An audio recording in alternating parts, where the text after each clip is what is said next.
ও এ কথা, সমস্যা নেই, আমি ওর চাকরির ব্যবস্থা করে দিব। আগে খাবার খেয়ে নাও। আপনি কিভাবে আমার চাকরির ব্যবস্থা করে দিবেন? সেটা আপনাকে ভাবতে হবে না, আগে খাবার খেয়ে নেন। তারপর দুজনে খাবার খেতে লাগলো। খাবার খাওয়া শেষ হওয়ার পর বিল দিতে আসলে আমি বলি, আপনাদের বিল দিতে হবে না, বিল আমি দিয়ে দিছি। আপনি কেন আমাদের বিল দিচ্ছেন? মনে করো বন্ধু হয়ে বন্ধুর বিল দিছি, অন্য সময় নয়, আপনি দিবেন। এখন চলেন। কোথায় যাব? আপনার চাকরির জন্য। ঠিক আছে, চলুন। তারপর হোটেল থেকে বেরিয়ে তাদের একটা অফিসে ঠিকানা দিলাম। আপনারা দুজন এই অফিসে যাবেন, আর তিশা তুমি এই অফিসে চাকরি ছেড়ে দাও, তোমাদের দুজনকে ওই অফিসে চাকরি দিবে।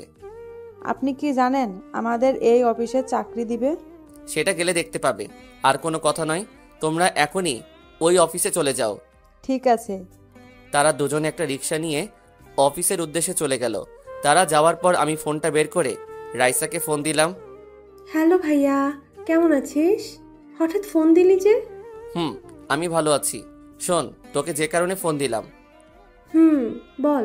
তোর কাছে দুইটা মেয়ে যাবে, একটার নাম নাদিয়া, আরেকটার নাম তিশা। তাদের অফিসে চাকরি দিয়ে দিবি।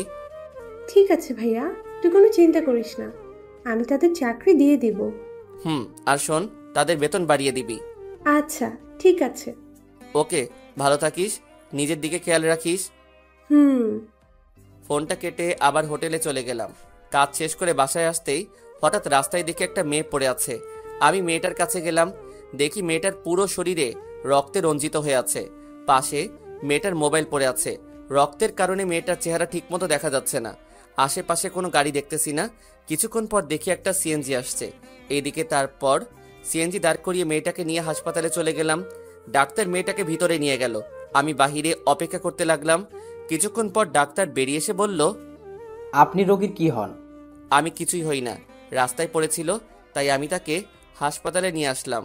ও, আপনি এখনই ও পজিটিভ রক্ত নিয়ে আসেন 2 ব্যাগ। রোগীর শরীর থেকে অনেক রক্ত বের হয়েছে, আমাদের এখানে 2 ব্যাগ আছে, আরও 2 ব্যাগ লাগবে। আপনি এখনই রক্ত ব্যবস্থা করে নিয়ে আসেন, তা না হলে রোগীকে বাঁচানো সম্ভব হবে না। ডাক্তার, আমার রক্ত ও পজিটিভ, আপনি আমার থেকে রক্ত নিন। ঠিক আছে, আপনি আমার সাথে আসুন, আগে আপনার রক্ত টেস্ট করতে হবে। ঠিক আছে, চলুন। আমি ডাক্তারের সাথে ভিতরে গেলাম। তারপর রক্ত টেস্ট করে দেখলো ঠিক আছে। তারপর 2 ব্যাগ রক্ত দিয়ে বেরিয়ে আসলাম। হঠাৎ পকেটের মোবাইলটা বেজে উঠলো। আমি আমার মোবাইল বের করে দেখি আমার মোবাইলে কল আসে নাই। মেয়েটার মোবাইলে ফোন আসলো। মোবাইলের উপর তাকিয়ে দেখি আমার জান, হয়তো তার বয়ফ্রেন্ড হবে। আমি ফোনটা ধরলাম। আসসালামু আলাইকুম। ওয়ালাইকুম আসসালাম। তুমি কে? আমার মেয়ে সাদিয়া কোথায়? আসলে আপনার মেয়ে হাসপাতালে ভর্তি আছে। কি হয়েছে আমার মেয়ের? এখন কোন হাসপাতালে আছে? সেটা আমি বলতে পারবো না। আমি আপনার মেয়েকে রাস্তায় দেখি রক্তাক্ত অবস্থায় পড়ে আছে, তারপর তাকে হাসপাতালে নিয়ে আসি, আর আপনার মেয়ে এই হাসপাতালে আছে। ঠিক আছে, আমরা এক্ষুনি আসছি। বলে ফোন কেটে দিল। আমার শরীরটা কেমন দুর্বল লাগছে, তাই আমি কেস কাউন্টারে মোবাইলটা রেখে তাদের বললাম 104 নম্বর কেবিনে রোগীর বাবা আসলে তাকে ফোনটা দিয়ে দিতে। আমার কথা জিজ্ঞেস করলে বলবেন আমি বাসায় চলে গেছি। বলে আমি বাসায় চলে আসলাম। ঘড়ির দিকে তাকিয়ে দেখি রাত 2টা বেজে গেছে, তাই আর দেরি না করে শুয়ে পড়লাম। দেখতে দেখতে 1 মাস চলে গেল। নাদিয়া আর তিশা মাঝে মাঝে আমার সাথে দেখা করে, তাদের সাথে ভালো বন্ধুত্ব হয়ে গেছে। ওই মেয়েটাকে দেখতে গিয়েছিলাম পরের দিন, কিন্তু তার বাবা নাকি মেয়েটাকে নিয়ে গেছে বাসায়। সকালে ঘুম থেকে উঠে ফ্রেশ হয়ে হোটেলে আসার পর আঙ্কেল ডাক দিল। বলুন আঙ্কেল। রাসেল, আমাদের একটা বড় অর্ডার পড়েছে। এই এলাকার এমপির মেয়ের জন্মদিন, তাই আমি চাই সব কিছু তুমি দেখাশোনা করবে, কারণ তোমার থেকে বেশি কেউ বোঝে না। ঠিক আছে আঙ্কেল, আমি সব কিছু রেডি করছি। ঠিক আছে। তারপর মাল সামানা নিয়ে এমপির বাড়ি চলে গেলাম। সব কিছু ঠিক করে দিয়ে বাসায় চলে আসলাম। পরের দিন সকালে ঘুম থেকে উঠে ফ্রেশ হয়ে এমপির বাড়িতে চলে গেলাম। আপনারা হয়তো ভাবছেন কী কাজ, আসলে আমরা সবার খাবারের সব আইটেম প্যাক করব। আমি এসে দেখি তারা সবাই কাজ শুরু করে দিছে। দেখতে দেখতে সন্ধ্যা হয়ে গেছে, সব মেহমান আসতে শুরু করে দিছে, আর আমাদের খাবারের আইটেম সব রেডি হয়ে গেছে।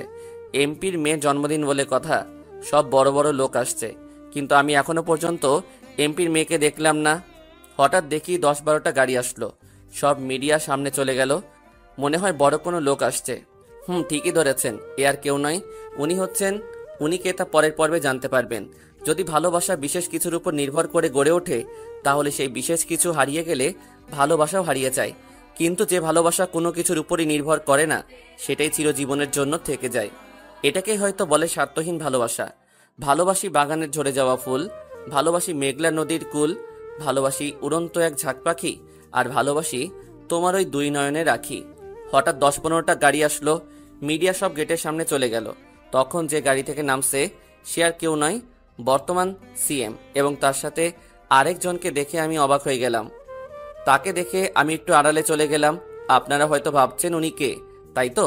উনি আর কেউ নয়, বর্তমান মন্ত্রী মোশাররফ চৌধুরী, মানে আমার বাবা। আপনারা হয়তো বলবেন একজন মন্ত্রীর ছেলে হয়ে হোটেলে কাজ করি কেন? সবই জানতে পারবেন, গল্পে থাকেন। আব্বু সবার সাথে কথা বলে ভিতরে আসলো। তারা তাদের বসার জায়গায় গিয়ে বসলো। কিছুক্ষণ পর এমপির মেয়েকে নিয়ে আসলো। আমি তো এমপির মেয়েকে দেখে চোখ ফিরাতে পারছি না।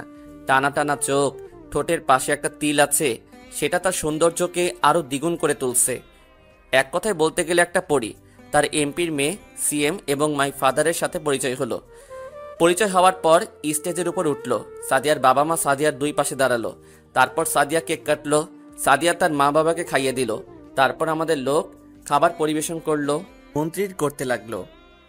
আপনাদের বলে রাখি, আমার মুখে মাস্ক পরেছিলাম।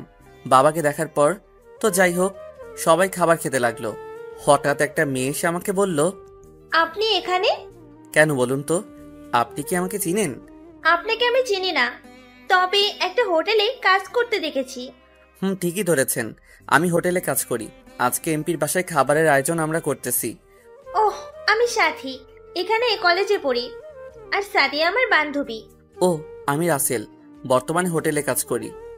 তারপর সাথী আরো কিছুক্ষণ কথা বলে চলে গেল। হঠাৎ আব্বুর হেঁচকি উঠল। আমি একটা মিনারেল ওয়াটার নিয়ে আব্বুকে দিলাম। আব্বু আমাকে ধন্যবাদ দিল। খাবার খাওয়া দাওয়া শেষ হওয়ার পর সবাই চলে গেল। আমরা সবকিছু গুছিয়ে গাড়িতে তুলে নিলাম। সবাই চলে গেছে। আমি কাজের টাকার জন্য অপেক্ষা করতে লাগলাম। হঠাৎ সাদিয়া আমাকে ডাক দিল। জি ম্যাম, বলুন। আপনাকে দেখলাম খাবার পরিবেশন করতে, কিন্তু কারোর সাথে তেমন কথা বলতে দেখলাম না। আপনি কি কথা কম বলেন? জি ম্যাম। আপনার নাম কি? জি, আমার নাম রাসেল, বর্তমানে একটা হোটেলে কাজ করি। ও, তো সবাই তো চলে গেছে, আপনি যান নাই কেন? ম্যাম, আমি কাজের টাকার জন্য দাঁড়িয়ে আছি। আপনার আব্বু বলল আমাকে দাঁড়াতে। ঠিক আছে, আমি আব্বুকে পাঠিয়ে দিচ্ছি। বলে সাদিয়া ভিতরে চলে গেল। সাদিয়ার কথা শুনে বুঝলাম অনেক ভালো মেয়ে। অনেক মেয়ে আছে, টাকা গাড়ি বাড়ি থাকলে অহংকারে ভরা থাকে, কিন্তু সাদিয়ার ভিতরে এগুলো নেই। নিজেই এসে আমার সাথে কথা বলছে। কিছুক্ষণ পর এমপি সাহেব বেরিয়ে আসলো। এসে আমাকে একটা 1.5 লাখ টাকার একটা চেক দিল। তখন আমি বললাম, স্যার, কাজের বিল তো 1 লাখ টাকা, আপনি আমাকে 1.5 লাখ টাকা কেন দিলেন? 50,000 টাকা তোমাদের দিচ্ছি। তোমাদের সবার কাজ এবং সবার খাবারের আইটেম অনেক ভালো হয়েছে, সবাই অনেক সুনাম করেছে, তাই 50,000 টাকা বেশি দিলাম। ঠিক আছে স্যার, আমি তাহলে আসি। ঠিক আছে, যাও। আমি চেকটা নিয়ে হোটেলে চলে আসলাম। এসে ম্যানেজার আঙ্কেলকে চেকটা দিলাম। তারপর কেস থেকে 50,000 টাকা আমাদেরকে বের করে দিল। আমরা লোক ছিলাম 15 জন। সবাইকে টাকা ভাগ করে দিয়ে বাসায় চলে আসলাম। রাইসার সাথে কিছুক্ষণ কথা বলে ঘুমিয়ে গেলাম। এভাবে দেখতে দেখতে আরও কিছুদিন চলে গেছে। সকালে ঘুম থেকে উঠে ফ্রেশ হয়ে হোটেলে চলে আসলাম। কাজ করতে লাগলাম। হঠাৎ দেখি এমপির মেয়ে, মানে সাদিয়া, তার কিছু বান্ধবী নিয়ে হোটেলে ঢুকতে আসে। আমি আমার এক বন্ধুকে অর্ডার নিয়ে আসার জন্য বললাম, কিন্তু বন্ধু এসে আমাকে বলল তারা নাকি আমাকে যেতে বলেছে। আমি আর দাঁড়িয়ে না থেকে তাদের সামনে গেলাম। জি ম্যাম, বলুন কি খাবেন? আপনি কোথায় ছিলেন? ম্যাম, আমি পাকঘরে ছিলাম। ও, ঠিক আছে। ওই, তোরা সবাই কি খাবি, অর্ডার দেই? তারপর সাদিয়ার বান্ধবীরা অর্ডার দিল। আমি তাদের খাবার এনে দিলাম। এটা কিন্তু আমার কাজ না, তারপরও এনে দিলাম, কারণ আমি সাদিয়াকে প্রথম দেখায় ভালোবেসে ফেলেছি। হাই হাই, আমি এটা কি বললাম? আমি তো বলছি বড় লোকের মেয়ের সাথে কখনো প্রেম করব না। এখন দেখি আবার বড় লোকের মেয়ের প্রেমে হাবুডুবু খাচ্ছি। তো যাই হোক, খাওয়া দাওয়া শেষ করে বিল দিয়ে সাদিয়া এবং তার বান্ধবীরা চলে গেছে। একদিন সবাই হোটেলে কাজ করতে আসে। হঠাৎ আঙ্কেল সবাইকে একসাথে হতে বলল। আমরা সবাই একসাথে হলাম। তারপর ম্যানেজার আঙ্কেল বলল, তোমরা তো জানো আমার ছেলে মেয়ে সবাই বাইরে থাকে, আমি আর তোমার আন্টি বাংলাদেশে থাকি। এখন ছেলে মেয়ে বলছে আমাদের দুজনকেও বিদেশে নিয়ে যাবে, তাই আমি এই হোটেলটা বিক্রয় করে দিব। আমি কাগজপত্র সব ঠিক করে রেখেছি, ভালো কোনো অ্যামাউন্ট পেলে বিক্রয় করব। তাই বলছি, যতদিন না হোটেল বিক্রি হচ্ছে তোমরা অন্য কোথাও কাজ খুঁজে নাও। যখন আপনার ছেলেরা আপনাকে নিয়ে যেতে চায় বাহিরে, তাহলে তো আর ধরে রাখতে পারবো না। আমি একটা কথা বলি আঙ্কেল। কি কথা বলো? আমি আপনার হোটেলটা কিনতে চাই, তাহলে হোটেলের কেউ কোথাও কাজ খুঁজতে হবে না। বর্তমানে কাজ সহজে মিলে না। যার টাকা আছে তারা ঘুষ দিয়ে চাকরি নিতে পারে, আর যাদের টাকা নাই তারা রাস্তায় রাস্তায় ঘুরতে হয়। তো বলেন আঙ্কেল, কত টাকায় বিক্রি করতে চান হোটেল? তুমি টাকা কোথায় পাবে? আপনার এখানে কাজ করে যা টাকা পাই সবগুলো আমি জমা করে রেখেছি, আর আমার আগের কিছু জমানো টাকা আছে। আপনি বলুন কত টাকা হলে হোটেলটা বিক্রি করবে? আমি বাইরে অন্য কারোর কাছে বিক্রয় করলে বেশি টাকা পাবো, কিন্তু না, আমি তোমার কাছে বিক্রয় করব। আমি জানি তুমি হোটেলটা আরও বড় করতে পারবে। আমি মনে করছি 25 লাখ টাকা হলে বিক্রি করব। তুমি যেহেতু কিনতে চাও, তাহলে আমি 20 লাখ টাকাই দিব। ঠিক আছে আঙ্কেল, আপনি কাগজপত্র সব ঠিক করে রাখেন, আমি কালকে এসে সব টাকা দিব। ঠিক আছে। তারপর হোটেলের সবাই আমাকে জড়িয়ে ধরে কান্না করে দিল। তারা বলল আমি যদি হোটেলটা না কিনতাম তাহলে তারা কোথায় যাবে। তাদের আমি বড় উপকার করলাম। তারপর রাতে কাজ শেষ করে বাসায় আসলাম। বাসায় এসে সব টাকা বের করলাম। সব টাকা মিলিয়ে দেখি 15 লাখ টাকার মতো আছে, বাকি আরো 5 লাখ টাকা। তারপর রাইসাকে ফোন দিলাম। ভাইয়া কেমন আছিস? আমি ভালো আছি, তুই কেমন আছিস? আমি ভালো আছি। খাবার খেয়েছিস? খেয়েছি। রাইসা, তোকে যে কারণে ফোন দিলাম, আমার কিছু টাকা লাগবে। কত লাগবে বল, আমি পাঠিয়ে দিব। বেশি না, 5 লাখ টাকা হলে চলবে। আমি তোকে পরে দিয়ে দিব। আমার টাকা লাগবে না, তুই বল কখন লাগবে টাকা। কালকে লাগবে। তুই নাদিয়ার হাতে টাকাটা দিয়ে দিস, সে আমাকে এনে দিবে।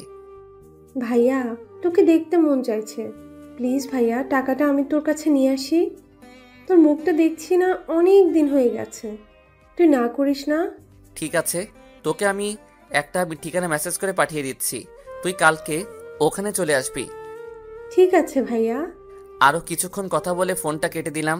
আমি তোকে প্রতিদিন দেখি বোন, আমি একমাত্র তোর জন্য এখানে পড়ে আছি। তুই জানিস বোন, তোর ক্ষতি করার জন্য কত লোক পড়ে আছে। তোর এই ভাইটা সব সময় তোর পাশে আছে। আমি এখানে পড়ে আছি একমাত্র তোর জন্য। এসব কিছু ভাবতে ভাবতে ঘুমিয়ে গেলাম। রাতে রাইসাকে ঠিকানা মেসেজ করে পাঠিয়ে দিচ্ছি। সকালে ঘুম থেকে উঠে ঠিকানায় পৌঁছে গেলাম। গিয়ে দেখি রাইসা আমার আগে এসে বসে আছে। কেমন আছিস? রাইসা আমাকে দেখে দৌড়ে এসে জড়িয়ে ধরে কান্না করে দিল। আমার চোখ দিয়ে 2 ফোঁটা পানি পড়ে গেল। ভাইয়া তোকে ছাড়া কেমনে ভালো থাকি বল। যে ভাইটার সাথে সবসময় দুষ্টুমি করতাম, যে ভাইটার মুখ না দেখে আমি থাকতে পারতাম না, সে আমি কি করে ভালো থাকি। বোন, সময় হলে আবার তোদের কাছে ফিরে যাব। আগে আমি নিজের পায়ে দাঁড়িয়ে নেই, আব্বুকে দেখিয়ে দিব আমিও পারি। আমি প্রতিদিন নামাজ পড়ে আল্লাহর কাছে দোয়া করি তুই যেন নিজের পায়ে দাঁড়িয়ে সবার সামনে আসতে পারিস। এখানে 10 লাখ আছে, প্লিজ ভাইয়া বেশি টাকাগুলো ফিরিয়ে দিস না। ঠিক আছে, তুই জিজ্ঞেস করবি না টাকাগুলো কেন চাইছি? আমি জানি ভাইয়া তুই খারাপ কাজে টাকা খরচ করবি না, তাই বলার প্রয়োজন মনে করিনি। আমি টাকাগুলো নিছি এই কারণে আমি একটা হোটেল কিনছি। তারপর আঙ্কেলের কাহিনী সব খুলে বললাম। ভালো করছিস, দেখবি তুই এই হোটেল নিয়ে অনেক বড় উপরে উঠবি, আমার বিশ্বাস। তাই যেন হয় বোন। এখন তুই অফিসে চলে যা।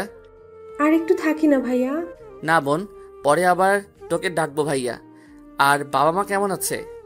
বাবা তো সারাদিন বাহিরে থাকে, আমার সাথেও তেমন কথা বলে না। আম্মু তো বাসায় একা একা মন মরা হয়ে বসে থাকে। আমি তো অফিসে থাকি, অফিস শেষ করে বাসায় গিয়ে আম্মাকে কিছুক্ষণ সময় দিই। ও ঠিক আছে, তুই এখন চলে যা, আমি এখন হোটেলে যেতে হবে। ঠিক আছে ভাইয়া, নিজের শরীরের যত্ন নিস। রাইসা গাড়ি নিয়ে চলে গেল। আমি দাঁড়িয়ে না থেকে হোটেলে চলে আসলাম। হোটেলে এসে আঙ্কেলকে টাকা দিয়ে সব কাগজপত্র বুঝিয়ে নিলাম। এখন আমি নিজের মতো করে হোটেল চালাতে লাগলাম। আস্তে আস্তে আমার হোটেল নাম করা হয়ে গেছে। সবাই এখন এক নামে চিনে, মা বাবার দেওয়া হোটেল অ্যান্ড রেস্টুরেন্ট। আমার হোটেল এখন বাইরের লোক এসে খাবার খায়। এই হোটেল ওপরে ওঠাতে আমার 6 মাস চলে গেছে। এই 6 মাসের ভিতরে সাদিয়া অনেকবার এসেছে আমার হোটেলে এসে আমার দিকে কেমন করে যেন তাকিয়ে থাকে। আসল কথা বলতে সাদিয়ার এই তাকানো দেখে আমি তার প্রেমে পড়ে গেছি। সাদিয়াকে দেখে মনে হচ্ছে সেও আমাকে ভালোবাসে। তাকাবে না কেন? এককালে কলেজে সব মেয়ের ক্রাশ ছিলাম। আসলে বাস্তবে আমি অনেক কালো একটা ছেলে। কোনো মেয়ে আমার প্রেমে ভুলেও পড়বে না। দেখতে দেখতে 1 বছর চলে গেছে। এখন আমার বাড়ি গাড়ি সব কিছু আছে। আমি এখন নিজের পায়ে দাঁড়াতে পেরেছি। এখন আমার আব্বু বলতে পারবে না তুই জীবনে কিছু করতে পারবি না। এখন ভাবছি সাদিয়াকে প্রপোজ করব। দেরি না করলে হয়তো অন্য কেউ নিয়ে যাবে। এই 1 বছরে সাদিয়ার সাথে ভালো বন্ধুত্ব হয়ে গেছে। তার সাথে এখন ফোনে কথা হয়। রাতে সাদিয়াকে ফোন দিলাম। বলো। কেমন আছো? ভালো আছি। তুমি কেমন আছো? আমিও ভালো আছি। কালকে আমার সাথে একটু দেখা করতে পারবে? কোথায় দেখা করবে? আমরা যে জায়গায় মাঝে মাঝে দেখা করতাম। ঠিক আছে, কয়টায় আসবে? বিকাল 5টায়। ওকে, ঠিক আছে। তারপর আরও কিছুক্ষণ কথা বলে ফোনটা কেটে দিলাম। এবার আপনাদেরকে বলি, রাইসা আমার সাথে আরও অনেকবার দেখা করেছে এবং রাইসার থেকে যে টাকা নিয়েছি ওগুলো তাকে দিয়ে দিছি। রাইসা নিতে চাইনি, আমি জোর করে তার টাকা দিয়ে দিছি। আপনারা হয়তো এখন জিজ্ঞেস করবেন রাইসার ক্ষতি করার জন্য কেন লোক পড়ে আছে। রাইসা কি করেছে? এখানে রাইসা কিছু করে নাই। যা করেছি আমি, আমার উপর প্রতিশোধ নিতে রাইসার ক্ষতি করার চেষ্টা করছে। তো আপনারা বলবেন আমি কি ক্ষতি করেছি? গল্পে থাকেন সবকিছু জানতে পারবেন। সকালে ঘুম থেকে উঠে ফ্রেশ হয়ে হোটেলে চলে গেলাম। বিকেলে হোটেল থেকে বেরিয়ে গাড়ি নিয়ে পার্কে চলে আসলাম। পার্কে ঢুকে দেখি সাদিয়া আমার সাথে এসে বসে আছে। সাদিয়া আমাকে দেখে বলল, তোমার আসতে এত দেরি হলো কেন? হোটেলে অনেক কাস্টমার, তাই আসতে লেট হয়ে গেছে। আপনাদের একটা কথা বলি, আমি হোটেলটা আগে যেভাবে কাজ করেছি এখনও সেভাবে কাজ করি। কেউ বুঝতে পারবে যে আমি এই হোটেলের মালিক। আমার হোটেলের একজন ম্যানেজার রাখছি। তো যাই হোক, ও, তা কি কথা বলবে বলো? আমার কথা শুনে আবার রাগ করবে না তো? না, রাগ করবো না, বলো কি বলবে। আমার জীবনে কেউ নেই তুমি ছাড়া। আমার জীবনে কোনো স্বপ্ন নেই তুমি ছাড়া। আমার দু চোখ কিছু খোঁজে না তোমায় ছাড়া।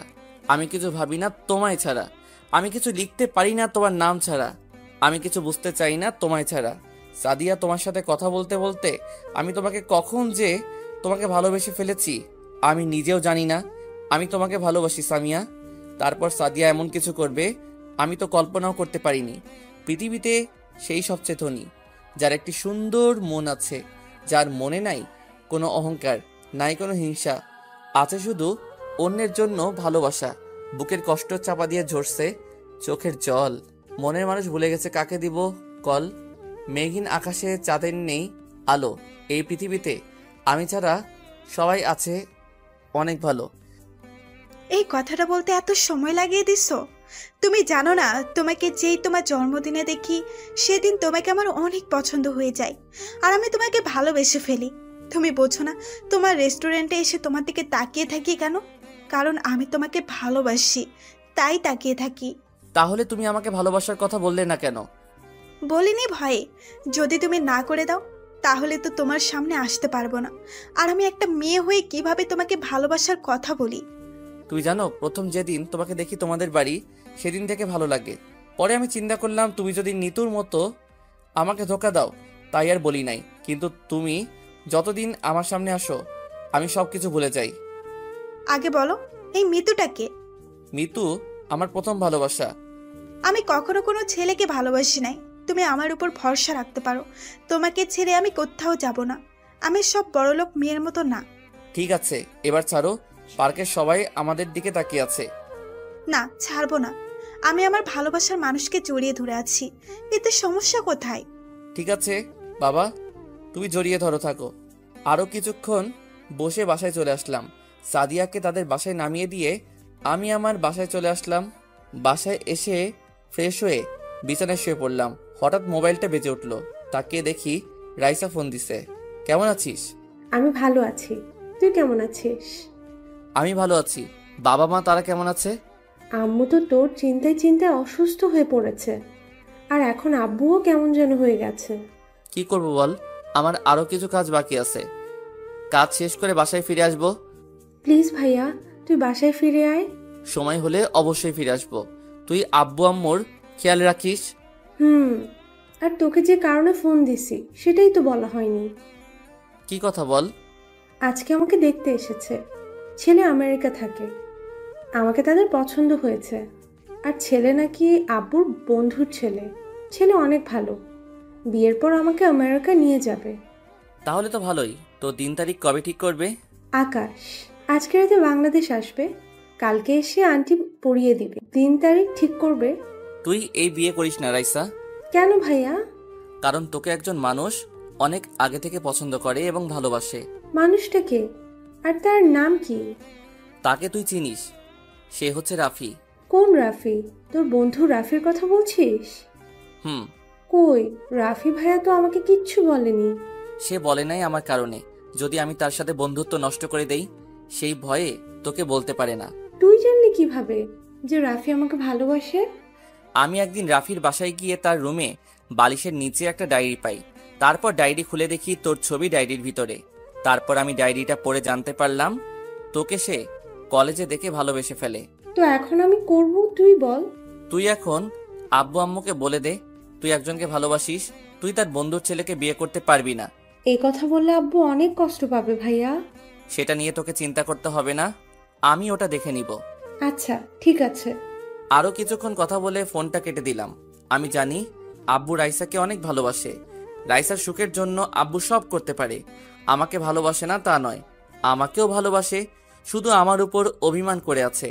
রাতে একজনের সাথে কিছু কথা বলে ঘুমিয়ে পড়লাম। এভাবে দেখতে দেখতে আরো 10-15টা দিন চলে গেল। আব্বু প্রথমে রাইসার অমন অবস্থায় অভিমান করেছে, কিন্তু অভিমান করে বেশি দিন থাকতে পারে নাই। আব্বু রাফিকে তার বাবা মাকে নিয়ে বাসায় যেতে বলছে। আপনাদের বলি, রাফিদের 2টা কোম্পানি আছে, একটা তার বাবা দেখে, আরেকটা রাফি। রাফিকে আব্বু আম্মুর সবার পছন্দ হয়েছে। তারা সামনে শুক্রবার বিয়ের দিন ঠিক করেছে। হাতে সময় আছে 3 দিন। আব্বু তার বন্ধুকে বুঝিয়ে বলছে। এরপর আর কিছু বলে নাই। এখানেও একটা রহস্য আছে, পাশে থাকেন জানতে পারবেন। এবার আপনাদের বলি আব্বুর সাথে আমার কি হয়েছে। আপনাদের বলি, আব্বু মন্ত্রী পদে এসে টাকার নেশা তার ভিতরে ঢুকে যায়। যারা সরকারি চাকরি নিতে আসে তাদের থেকে তাদের একটা চাকরি দেয়। এটা নিয়ে আব্বুর সাথে তর্ক বিতর্ক সৃষ্টি হয়। এরপর আব্বু আমাকে বলে, পারলে টাকা কামিয়ে দেখা। অনেক পরিশ্রম এবং টাকা খরচ করে মন্ত্রী পদ পেয়েছি, আমাদের মতো পরিশ্রম করে টাকা কামিয়ে দেখা। আমি টাকা কমিয়ে ঠিকই দেখাবো, তবে তোমার মতো হারাম টাকা না। আমি হালাল টাকা কামিয়ে তোমাকে দেখাবো। তুই যদি হালাল টাকা কামিয়ে আমার সামনে আসতে পারিস তাহলে আমি হারাম খাওয়া ছেড়ে দিব। তারপর আর কি, বাসা থেকে বেরিয়ে হোটেলে কাজ নিলাম। তারপর কি হলো আপনারা তো জানেন।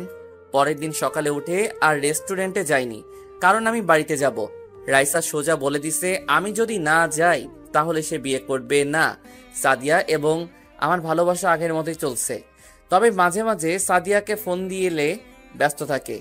আমি তাকে বলে সে বলে নানি ফুপা ফুপি তাদের অনেক আত্মীয় স্বজনের সাথে কথা বলে, তাই আমি আর কিছু বলি না। পরের দিন সাদিয়াকে ফোন দিয়ে বললাম আমার সাথে মার্কেটে যাওয়ার জন্য, কিন্তু সে বলল তার নাকি বাসায় মেহমান আসবে। আমি বাসা থেকে বেরিয়ে গাড়ি নিয়ে মার্কেটে চলে গেলাম। গাড়ি পার্কিং করে যেই না গাড়ি থেকে নেমে মার্কেটের ভিতরে ঢুকবো, হঠাৎ একটা জায়গায় চোখ আটকে গেল। দেখি সাদিয়া একটা ছেলের সাথে দাঁড়িয়ে কথা বলছে, আর যেই ছেলেটাকে দেখলাম তাকে দেখে আরো অবাক হলাম। ও দেশে আসলো কবে, আর সাদিয়ার সাথে ওর সম্পর্ক? আমাকে সবকিছু জানতে হবে। আমি মার্কেটের ভিতরে ঢুকে সবার জন্য কেনাকাটা করে বাহিরে এসে দেখি সাদিয়া আর ওই ছেলেটা নেই। আমি গাড়ি নিয়ে সোজা বাসায় চলে আসলাম। বাসায় এসে একজনকে ফোন দিলাম। হ্যালো। বল। নাদিম দেশে কবে আসলো? আর তোরা আমাকে বলিস নাই কেন? আমি তো তাকে কিছুক্ষণ আগে দেখলাম এমপির মেয়ের সাথে গাড়িতে করে কোথায় যেন যাচ্ছে। শোন, নাদিমের উপর ভালো করে নজর রাখবি। সে কোথায় যাবে কি করে সবকিছু আমাকে বলবি। আর এমপির মেয়ের সাথে নাদিমের কি সম্পর্ক তা আমাকে জানাবি। ওকে, সমস্যা নেই। রাইসা এবং আমাদের পরিবারের চারপাশে নজরে রাখিস। বাহিরের কোনো লোকজন যেন ভিতরে না যেতে পারে। ওটা নিয়ে তোকে চিন্তা করতে হবে না, আমি আরও লোক বাড়িয়ে নিছি। যে লোকগুলো নিছি সবগুলো বডি বিল্ডার। নাদিমের লোক তাদের দেখলে ভয়ে জায়গায় প্রসাব করে দিবে। ঠিক আছে, আমি এখন বাড়ি যাব, তোরা ওই দিকে খেয়াল রাখিস। আচ্ছা ঠিক আছে। ফোন কেটে দিয়ে সাদিয়াকে ফোন দিলাম। 2-3 বার দেওয়ার পর ফোন ধরলো। বলো। কোথায় তুমি? হঠাৎ এই কথা? তুমি তো জানো আমি বাসায় আছি। ও, আমার মনে ছিল না। তা মেহমান কি চলে এসেছে? গেস্ট রুমে বসে আব্বু আমার সাথে গল্প করছে। আচ্ছা, তোমাকে যেটার জন্য ফোন দিচ্ছি, আমি আমার এক বন্ধুর বোনের বিয়েতে যাব। তুমি কি আমার সাথে যাবে? তুমি যাও, আমার এসব বিয়ে বাড়িতে যেতে মনে কয় না। মানুষের চেঁচামেচি আমার ভালো লাগে না। ঠিক আছে, তাহলে আমি গেলাম। রাতে ফোনে কথা হবে। ওকে, যাও। আল্লাহ হাফেজ। আল্লাহ হাফেজ। আমি ফোন কেটে দিয়ে মনে মনে বললাম, তুমি কেন যাবে না তা আমার ভালো করে জানা আছে। আর তুমি আমাকে ভালোবাসো না, আমার সাথে প্রেমের অভিনয় করছো। কারণ নাদিমের সাথে তোমাকে দেখে আমি বুঝতে পেরেছি। দেখি সাদিয়া, তুমি আমার সাথে কত নাটক করতে পারো। তুমি এখনো এই রাসেলকে চিনো না। তারপর রেডি হয়ে গাড়ি নিয়ে বাসায় চলে আসলাম। আপনাদের বলি, আমি আমাদের বাসা থেকে কিছুটা দূরে থাকি। বাসায় আসতে 1 ঘন্টা সময় লাগে। বাড়ির সামনে আসার পর বাড়ির দারোয়ান গেট খুলে দিল। ভিতরে যাওয়ার পর গার্ড এসে দরজা খুলে দিল। কারওয়ান তার আমাকে দেখে চিনে ফেলছে। আমি গাড়ি থেকে নেমে দরজার সামনে এসে কলিং বেল চাপ দিলাম। আম্মু এসে দরজা খুলে দিল। আমাকে দেখে জড়িয়ে ধরে কান্না করে দিল। মায়ের চেহারা আগের থেকে অনেক শুকিয়ে গেছে, কারণ মা আমাকে অনেক ভালোবাসে। আমি মায়ের চোখের পানি মুছে দিয়ে বললাম, আম্মু কান্না করো না। তুই আমাদের ছেড়ে কিভাবে থাকলি? তোর একবারও কে মায়ের কথা মনে পড়ে নাই? তুই জানিস না তোকে আমি কত ভালোবাসি? আম্মু, তোমাকে প্রতিদিন মনে পড়ে। আব্বুর কথা রাখতে আমি বাড়ি থেকে বের হয়ে গেছি। আজ আমি বাবার কথা রাখতে পেরেছি। এখন আমি নিজের পায়ে দাঁড়িয়েছি। আমি হালাল টাকা কামিয়ে আজ আমি টাকা পয়সার মালিক হয়েছি। ঠিক আছে, এখন ভিতরে আয়। চলো। আব্বু কোথায়? তোর আব্বু একটা জনসভায় গেছে, কিছুক্ষণের মধ্যেই চলে আসবে। ওহো, আমার কলিজা কোথায়? ওর রুমে আছে, যা গিয়ে দেখা করে দুজনে ফ্রেশ হয়ে নিচে আয়, আমি টেবিলে খাবার দিচ্ছি। ঠিক আছে আম্মু। বলে আমি রাইসার রুমে চলে আসলাম। এসে দেখি বোন আমার রাফির সাথে মোবাইলে হেসে হেসে কথা বলছে। বাহ বাহ, বিয়ে না হতেই এত কথা। না জানি বিয়ের পর কি করবি। আমাকে তার রুমে দেখে ফোনটা কেটে দৌড়ে এসে জড়িয়ে ধরে কান্না করে দিল। এই পাকলি, কান্না করিস কেন? তুই আসবি, আমাকে বললি না কেন? বলে দিলে তো আর সারপ্রাইজ দিতে পারতাম না। আমি অনেক খুশি হয়েছি ভাইয়া, তুই আবার ফিরে এসেছিস। ঠিক আছে, এখন ফ্রেশ হয়ে নাও, দুজনে একসাথে খাবার খাবো। ঠিক আছে ভাইয়া, আমি এখনই ফ্রেশ হয়ে আসছি। রাইসা ফ্রেশ হতে চলে গেল। আমি আমার রুমে চলে আসলাম। রুমটা কি সুন্দর করে সাজিয়ে রেখেছে। আমি ওয়াশরুমে ঢুকে ফ্রেশ হয়ে নিচে চলে আসলাম। কিছুক্ষণ পর রাইসা এসে আমার পাশে বসলো। আব্বু বলল সে নাকি আমাকে নিজের হাতে খাইয়ে দিবে। রাইসা বলল তাকেও খাইয়ে দিতে। আম্মু রাইসাকে আর আমাকে খাইয়ে দিল। খাবার খেয়ে রুমে চলে আসলাম। আপনাদের একটা কথা বলি, রাইসা জানে না আমি যে মন্ত্রীর ছেলে। রুমে এসে একজনকে ফোন দিলাম। তারপর সে যেটা বলল আমি তো অবাক হয়ে গেলাম। তার মানে সাদিয়া আমার ব্যাপারে সব কিছু জানে। তাহলে চলুন ওপাশ থেকে কি বলেছে। কোনো খবর পেয়েছিস? আমি তোকে ফোন দিতে মোবাইল হাতে নিছি, এখন দেখি তুই ফোন দিলি কেন? নাদিমের সাথে এমপির মেয়ে সাদিয়ার সব খবর জেনে গেছি। কি জানিস বল। সাদিয়া হচ্ছে নাদিমের মামাতো বোন। সাদিয়া বিদেশ থেকে পড়াশুনো করে দেশে এসেছে। আর কি জানিস? আমাদের লোক তাদের পিছনে লাগিয়েছি। কিছুক্ষণ আগে ওরা আমাকে সব বলল। সাদিয়া তোর সাথে প্রেমের অভিনয় করছে। সব কিছু নাদিমের প্ল্যান, যাতে তোকে মারতে সুবিধা হয়। আর সাদিয়া এটাও জানে তুই মন্ত্রীর ছেলে। ওরা কিভাবে জানলো আমাকে সাদিয়া মারার জন্য প্রেমের অভিনয় করছে? নাদিম আর সাদিয়া একটা রেস্টুরেন্টে খাবার খেতে খেতে এইসব বলছে। আমাদের লোক সব শুনে আমার কাছে বলছে। আচ্ছা, তোদের মধ্যে মামাতো ভাই বোন ছাড়া অন্য কোনো প্রাণী আছে? সেরকম কিছু জানতে পেরেছে? এমন কিছু জানতে পারে নাই। ও, আমার মনে হয় সাদিয়া যদি সত্যিটা জানতো তাহলে নাদিমের কথায় কখনো রাজি হতো না। ওপাশে কে কথা বলছে তা আর গোপন রাখবো না। ও আর কেউ নাই, আমার বন্ধু এনামুল। তার একটা গ্রুপ আছে, আর তার নাম শুনলে এলাকার মানুষ ভয় পায়। আমি আর এনামুল একসাথে কলেজে পড়ছি। কলেজে পড়া অবস্থায় এনামুল এই গ্রুপ তৈরি করে। এনামুল কোনো খারাপ কাজ করে না, সে সবসময় মানুষের বিপদে এগিয়ে আসে। বলতে গেলে এনামুল, রাফি আর আমি বেস্ট ফ্রেন্ড। তো যাই হোক, তো এখন কি করব বল? এখন কিছু করা যাবে না, আগে রাইসার বিয়েটা শেষ হোক, তারপর যা করার করব। তোরা নাদিম আর সাদিয়াকে চোখ বেড়ে রাখবি। তারা কখন কোথায় যায়, কি করে, সবকিছু আমাকে জানাবি। আচ্ছা ঠিক আছে। আরও কিছুক্ষণ কথা বলে কেটে দিলাম। ফোনটা কেটে দরজার সামনে তাকিয়ে দেখি আব্বু দাঁড়িয়ে আছে। আব্বু কি এনামুল আর আমার কথা শুনে ফেলেছে? মনে মনে বললাম, আব্বু কেমন আছো? আমি ভালো আছি, তুই কেমন আছিস? আমিও ভালো আছি।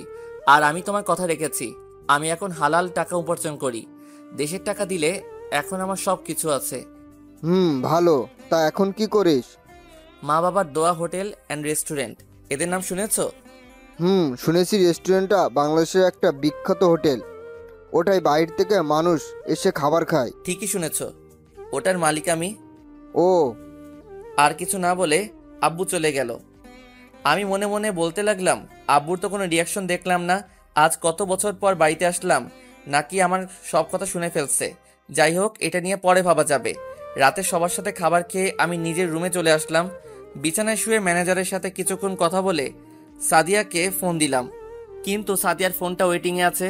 কিছুক্ষণ পর রাইসা আমার রুমে আসলো, তার সাথে কিছুক্ষণ কথা বলে ঘুমিয়ে গেলাম। সকালে ঘুম থেকে উঠে ফ্রেশ হয়ে নিচে এসে দেখি সব মেহমান আসা শুরু করছে। রাতে গায়ে হলুদের অনুষ্ঠান শেষ করে রুমে চলে আসলাম, কিন্তু অবাক করার বিষয় হলো সাদিয়া আমাকে একটা ফোনও দিল না। আমি দেখবো সাদিয়া তুমি আমার কি করতে পারো, তুমি এখনো এই রাসেলকে চিনতে ভুল করছো। পরের দিন ধুমধাম করে রাইসার বিয়ে হয়ে গেল। রাইসা যাওয়ার সময় আমাকে ধরে অনেক কান্না করছে। বাসাটা কেমন ফাঁকা হয়ে গেছে। এভাবে দেখতে দেখতে 5 দিন চলে গেল।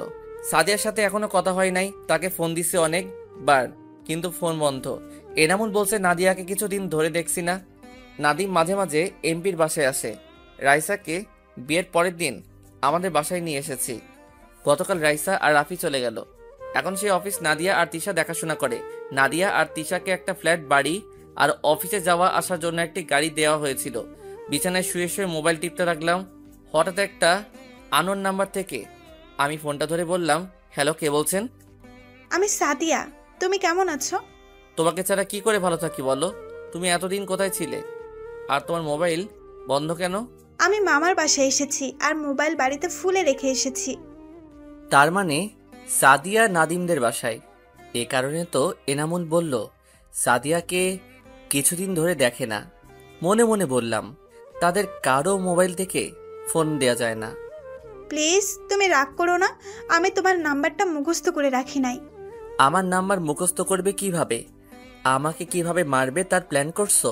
আপনারা কি ভাবছেন আমি ওর সাথে এত সুন্দর করে কথা বলছি কেন? আরে ভাই, এটা আমি ওর সাথে অভিনয় করছি। দেখি তার মনের অনুভূতি কেমন। ও আজকে আমার সাথে দেখা করতে পারবে? কোথায় দেখা করবে? কফি শপে, রাত 9টা। আচ্ছা ঠিক আছে, ওকে বাই। বাই। ফোন কেটে দিয়ে ওয়াশরুমে ঢুকে ফ্রেশ হয়ে দুপুরের খাবার খেয়ে রুমে এসে একটা ঘুম দিলাম। বিকালে ঘুম থেকে উঠে মা বাবাকে বলে গাড়ি নিয়ে রেস্টুরেন্টে চলে আসলাম। রেস্টুরেন্টে কিছুক্ষণ থেকে কফি শপে চলে আসলাম। আমি একটা টেবিলে গিয়ে বসলাম। কিছুক্ষণ পর দেখি সাদিয়া আসলো। আমি বুঝি না এই মেয়েটা আমাকে কি পাগল করে ছাড়বে। সাদিয়াকে আজকে এত সুন্দর লাগছে যা বলে বোঝাতে পারবো না, কিন্তু ওর এই রূপের পিছনে যে কত বড় শয়তান লুকিয়ে আছে সেটা একমাত্র আমি জানি। একটু দাঁড়াও তো। কেন? তোমাকে বলছে দাঁড়াতে। আমি আর কোনো কথা না বলে দাঁড়িয়ে গেলাম। দাঁড়ানোর সাথে সাথে সাদিয়া আমাকে জড়িয়ে ধরলো। এই, তুমি কি করছো? সবাই তাকিয়ে আছে। দেখলে দেখুক, আমার কিছু যায় আসে না। কতদিন পর তোমার সাথে দেখা, তাই তোমাকে জড়িয়ে ধরলাম। ঠিক আছে, এবার ছাড়ো। হুম। সাদিয়া আমাকে ছেড়ে দিয়ে একটা চেয়ার টেনে বসলো। দুজনে কফি খেতে খেতে কথা বলছি। কফি খাওয়া শেষ করে বাহিরে আসার পর সাদিয়া বলল, আমাকে একটু বাসায় নামিয়ে দিয়ে আসো, আজকে আমি গাড়ি নিয়ে আসি নাই। ঠিক আছে, আসো। তারপর দুজনে গাড়িতে উঠে যেতে লাগলাম। সাদিয়া আমার ঘাড়ে মাথা দিয়ে রাখলো। সাদিয়ার দিকে তাকালে বোঝা যায় সে কিছু জানে না। গাড়ি চালাতে চালাতে হঠাৎ দেখি 2-3টা গাছের গুঁড়ি রাস্তার মাঝখানে পড়ে আছে। আমি সাদিয়ার দিকে তাকিয়ে দেখি ঘুমিয়ে পড়েছে। আমি তাকে সিটে সুন্দর করে রেখে একটা মুচকি হাসি দিয়ে গাড়ি থেকে বের হয়ে আসলাম। গাড়ি থেকে নামার সাথে সাথে আমার চারপাশে কিছু ছেলে ঘেরাও করে ফেলছে। তাদের হাতের দিকে তাকিয়ে দেখি লাঠি, ছুরি আরও ইত্যাদি সামগ্রী। তোরা আমাকে এভাবে ঘেরাও করছিস কেন? আমি বলছি তাই। ওহ, তুই? আমি তোকে আর তোর বোনকে মারতে আমি অনেক লোক পাঠিয়েছি, কিন্তু তারা কিছু করতে পারে না। তোদের মারতে গিয়ে আমার অনেক লোক মার খেয়েছে। তুই এখন আমাকে মারবি? সেটা তুই কখনো পারবি না, কারণ তুই এই রাসেলকে এখনো চিনতে পারিস নাই। আমার কোনো দোষ নেই, তারপর তুই আমাকে মারতে আসলি। তোর কারণে আমার একমাত্র বোন গলায় দড়ি মরেছে, তারপর তুই বলছিস তোর কোনো দোষ নেই। আমি তো তোর বোনকে গলায় দড়ি দিতে বলি নাই, আমি তাকে শুধু বলছি ওকে আমি ভালোবাসতে পারবো না। তুই আমার বোনকে ভালোবাসিস নাই কেন?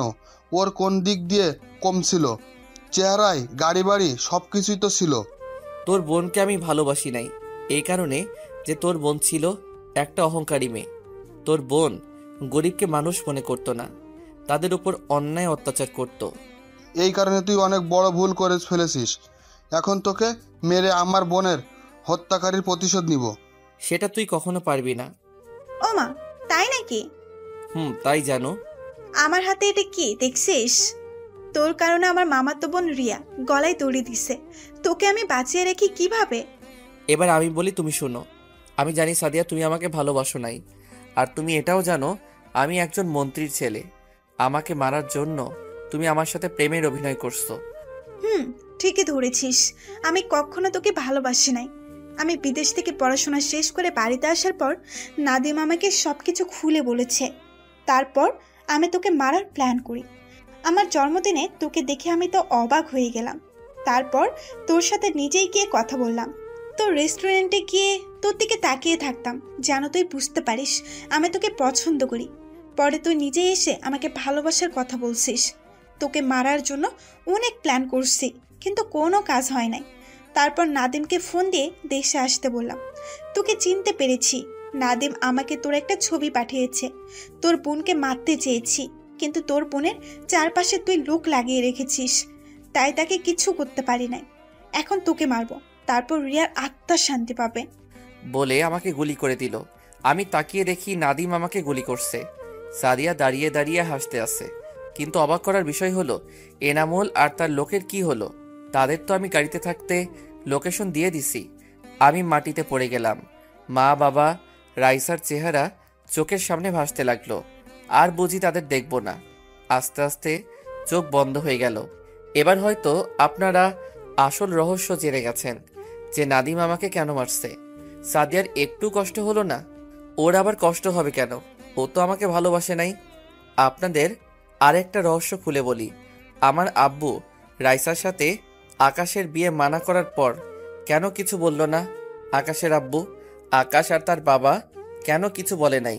তাহলে আকাশের বাবা অবৈধ ব্যবসা করে, নারী পাচার করে বাহিরে রাষ্ট্রে, আর বাহিরে আকাশ সব কিছু করে। আকাশের আব্বু এসব করে আমার আব্বুর পাওয়ারে। আব্বুর সাথে কিছু করতে গেলে তাদের ব্যবসা বন্ধ হয়ে যাবে, সে কারণে কিছু বলে নাই। মনে পড়ে তোমাকে যখন থাকি নীরবে ভাবি, শুধু তোমাকে সবসময় অনুভবে স্বপ্নে দেখি। তোমাকে চোখের প্রতি পলকে আপন ভাবি, তোমাকে আমার প্রতি নিঃশ্বাসে ও বিশ্বাসে। তুমি সেই স্বপ্ন পড়ি যাকে নিয়ে স্বপ্ন দেখি। তুমি সেই অনুভূতি যাকে আমার মন অনুভব করে। তুমি সেই প্রেমিকা যার ভালোবাসার ছন্দ প্রেমিক আমি। চোখ খুলে দেখি আমার পাশে একজন মায়ের বয়সী মহিলা বসে আছে। চারপাশে তাকিয়ে দেখি আমি একটা হাসপাতালের কেবিনে আছি। আমাকে চোখ খুলতে দেখে মহিলাটি আমাকে জড়িয়ে ধরে কান্না করে দিল আর বলতে লাগলো, বাবা রাসেল, তোর জ্ঞান ফিরেছে? আজকে 3 দিন পর তোর জ্ঞান ফিরেছে। আপনি কে? আমি তো আপনাকে চিনতে পারছি না। কি বলছিস তুই? আমি তোর মা। আমি আপনাকে চিনতে পারছি না। মহিলাটি ডাক্তারকে ডাকতে শুরু করলো। কিছুক্ষণ পর একজন ডাক্তার কেবিনে আসলো। দেখেন ডাক্তার, আমার ছেলে আমাকে চিনতে পারছে না। দেখি, আপনি একটু সরুন, আমি দেখছি। ডাক্তার আমাকে ভালো করে দেখে বলল, যেটা ভেবেছিলাম সেটাই হয়েছে। আপনার ছেলে স্মৃতিশক্তি হারিয়ে ফেলেছে। তাকে গুলি করার পর মাথায় আঘাত করা হয়েছে, তাই আপনার ছেলে অতীতের সব কিছু মনে করতে পারছে না। কি বলছেন ডাক্তার? আমার ছেলে কি ভালো হবে না? সেটা বলতে পারছি না। আল্লাহ চাইলে ভালো করতে পারেন। তবে একটা কথা শুনে রাখবেন, ওকে কখনো উত্তেজিত করবেন না, তাহলে মাথায় সমস্যা হতে পারে। ঠিক আছে ডাক্তার, আল্লাহ আমার ছেলেকে বাঁচিয়ে রাখছে, এটাই অনেক। আমি ওর আব্বুকে ফোন দিয়ে আসতে বলছি। তারপর আম্মু আব্বুকে ফোন দিয়ে হাসপাতালে আসতে বলল। হঠাৎ একটা মেয়ে এসে আমাকে জড়িয়ে ধরে কান্না করে দিল। এই, আপনি কে? আর আমাকে জড়িয়ে ধরলেন কেন? ভাইয়া তুই কি বলছিস? আমি তোর বোন রাইসা। আমি তো আপনাকে চিনতে পারছি না। আম্মু, ভাইয়ার কি হয়েছে? ও আমার সাথে এভাবে কথা বলছে কেন? তারপর আম্মু রাইসাকে সবকিছু খুলে বলল। আমি আপনাদের কাউকে চিনতে পারছি না। রাইসা আর আম্মু কান্না করছে। কিছুক্ষণ পর দেখি একজন বাবার বয়সী লোক কেবিনের ভিতরে আসলো। ভিতরে ঢুকে আমার পাশে বসে বলল, কেমন আছিস রাসেল? আমি ভালো আছি। আপনি কে? আমি তোর বাবা। তুই কি আমাকে চিনতে পারছিস না? আমি কাউকে চিনতে পারছি না। আম্মু আব্বুকে সবকিছু খুলে বলল। 5 দিন পর আমাকে তাদের বাসায় নিয়ে গেল। আমাকে একটা রুমে নিয়ে গেল। রুমের ভিতরে ঢুকে দেখি চারপাশে আমার ছবি দিয়ে ভরা। আচ্ছা, ওই ছেলেটাকে দেখতে একেবারে আমার ওটা তুই বাবা। তোর স্মৃতিশক্তি হারিয়ে গেছে, তাই তুই কাউকে চিনতে পারিস নাই। তুই আস্তে আস্তে সব অতীত মনে করতে থাক, দেখবি সব কিছু মনে পড়বে। আমি অতীত মনে করতে লাগলাম, কিন্তু আমার কিছুই মনে পড়ছে না। হঠাৎ মাথা ব্যথা শুরু হয়ে গেল। আমি বিছানায় বসে পড়লাম। আমি কিছুই মনে করতে পারছি না। আমার মাথা প্রচুর ব্যথা করছে। ভাইয়া তোর কিছুই মনে করতে হবে না, তুই এখন রেস্ট নে। তারা আর কোনো কথা না বলে রুম থেকে বেরিয়ে গেল। আমি বিছানায় শুয়ে পড়লাম। দেখতে দেখতে 1 মাস চলে গেল। আমি এখন পুরো সুস্থ, কিন্তু আমি অতীত মনে করতে পারছি না। আম্মুকে বলে বাহিরে একটু ঘুরতে আসলাম। আম্মু বলল গাড়ি নিয়ে যেতে, কিন্তু আমি মানা করছি। আমি বাসা থেকে বেরিয়ে আসতে কিছু গার্ড আমার পিছনে আসতে লাগলো। আমি তাদের পিছনে আসতে মানা করছি। রাইসা তার স্বামীর বাড়ি চলে গেছে। আব্বুকে মাঝে মাঝে দেখি মন খারাপ করে বসে থাকে। আমি হাঁটতে হাঁটতে একটা পার্কে গেলাম। পার্কের ভিতরে ঢুকে দেখি সব জোড়া জোড়া বসে আছে। হঠাৎ একটা ছেলে আমার সামনে এসে বলল, রাসেল, তুই কেমন আছিস? আপনি কে? আপনাকে তো চিনতে পারছি না। আমি জানি তুই আমার উপর রেগে আছিস। শোন, আমি ওই দিন 15-20 জন পোলাপাই নিয়ে তোর লোকেশন অনুযায়ী আসতেছিলাম। হঠাৎ মাঝ রাস্তায় বড় একটা ট্রাক এসে আমাদের গাড়ির সাথে মেরে দেয়। এতে কজন ওখানে মারা যায় আর সবাই আহত হয়। আমি মাথায় প্রচুর ব্যথা পাই। তারপর আশেপাশের লোকজন এসে আমাদের হাসপাতালে নিয়ে যায়। কিছুদিন আগে হাসপাতাল থেকে বাসায় এসেছি। তোকে অনেক ফোন দিছি, কিন্তু তোর ফোন বন্ধ। বাসায় ভালো লাগছে না, তাই পার্কে আসলাম, এসে তোর সাথে দেখা।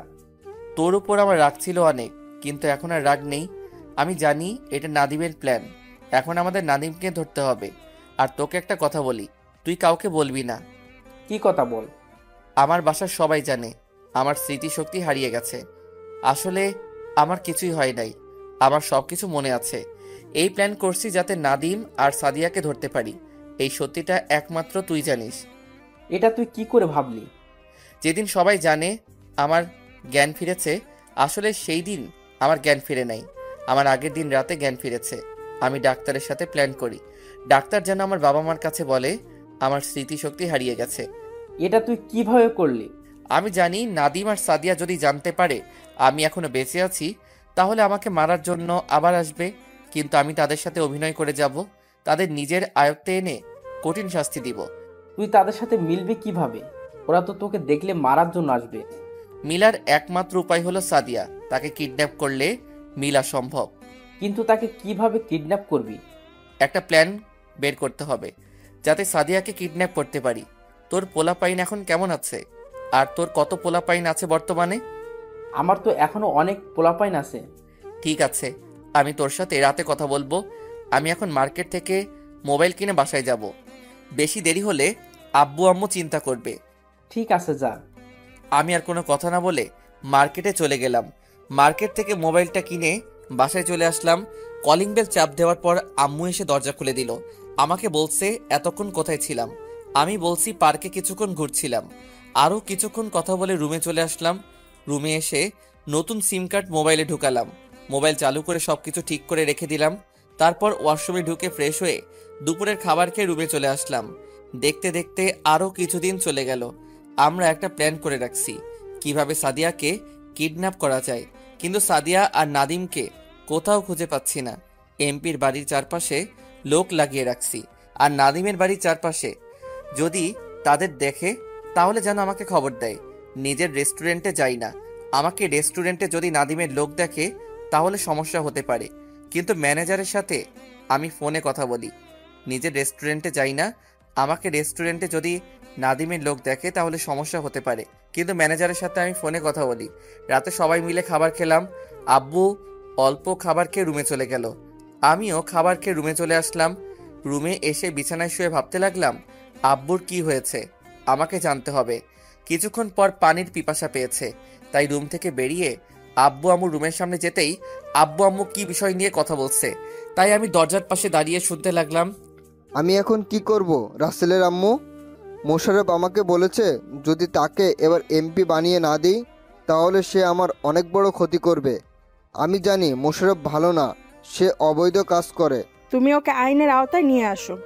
ওকে যদি আইনের হাতে তুলে দিই তাহলে ওকে বের করে নিয়ে আসবে, আর জেল থেকে বেরিয়ে আসলে আমার ক্ষতি করবে, কারণ ওর হাত অনেক বড়, ওর অনেক বড় বড় লোকের সাথে হাত আছে। তাহলে এখন তুমি কি করবে? রাসেল যদি স্মৃতিশক্তি না হারাতো তাহলে ওকে বললে সব মিটিয়ে নিত। আমি জানি রাসেল পারে না এমন কোনো কাজ নেই। সব থেকে বড় কথা হলো রাসেলের অতীত কিছুই মনে নেই। যদি ওকে ভুলিয়ে ভালিয়ে নিয়ে মেরে ফেলে তাহলে আমরা কাকে নিয়ে বাঁচবো? আমি বলি কি, তুমি ওর কথায় রাজি হয়ে যাও। আমি আমাদের একমাত্র ছেলেকে হারাতে পারবো না।